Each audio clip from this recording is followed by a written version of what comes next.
Three films, 3 years, and you've got more in pipelines. Where do you find the time?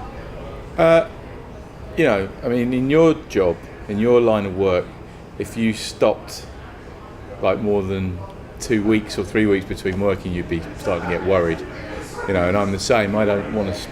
I've got no time. It's not like I'm not like rushed off my feet. I'm just working solidly the whole time, which is good. I don't want to have gaps, so that's why it keeps going on and on and on. And where do you find the ideas? I mean, just constantly just coming up with these great ideas for films. Since we made the first film, Down Terrace, we've always, when I've been working with Amy Jump, who's my wife and has written, filmed in England and co-wrote Kill List and was writing a lot of the other projects we do, we've always developed like 3 or 4 ideas at the time and ready for what's coming up in the next few years, and we keep doing that. So now we're like 4 or 5 years in, we've got quite a lot of projects that are flying around, and it's the only way to do it. Otherwise you come off the end of kind of an exhausting cycle of making a movie, and then you've got you might it could take months to get something else together, and you could end up having a gap of a year or 2 years. So it's this kind of plate juggling thing of trying to get more and more projects together.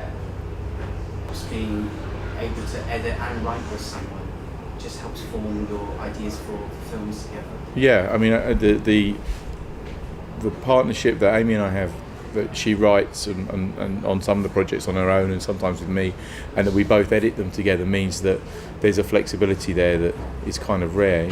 Seldom the writers involved in the editing process in cinema. In television they are much more integrated into it, but in film they kind of rarely are, unless it's a writer director. But we both edit, so there's a final draft of the film that's done in the edit suite, but it's done with the writer, which is it's better, I think. And then tell me about this film. So infield in Guildford, 12 days was it? Yeah, it's 12-day shoot,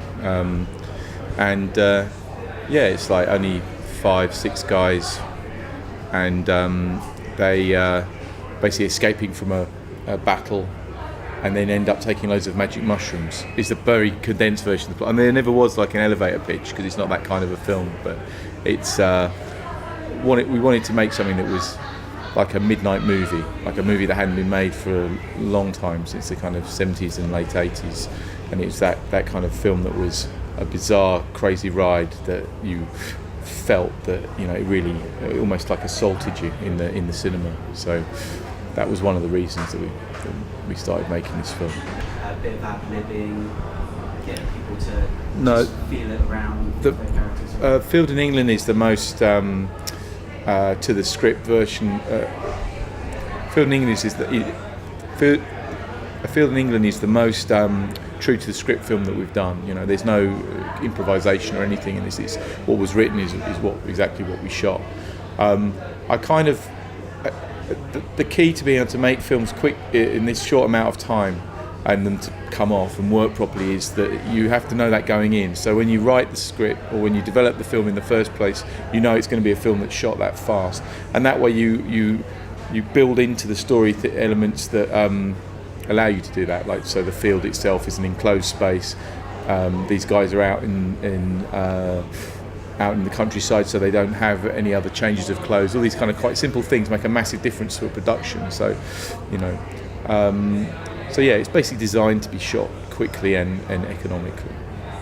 And then also, are you able to talk about your up and coming projects, like Freak Shift? Yeah, How's that going?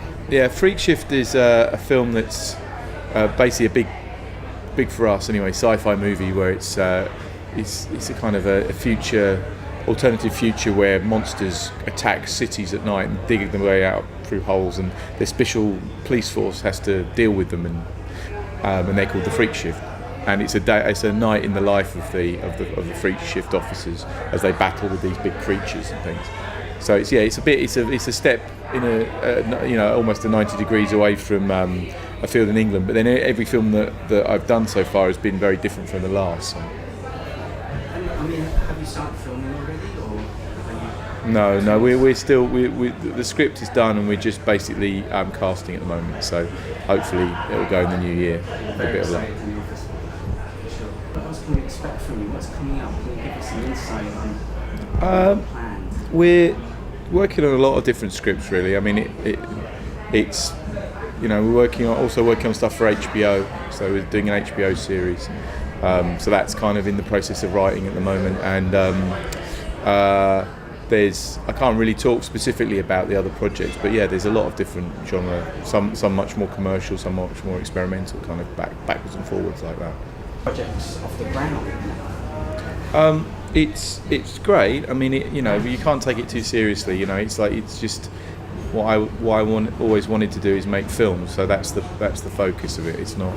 The rest of it is a kind of a byproduct, and you don't really want to get into it, too much, because it's a distraction from what I'm trying to do.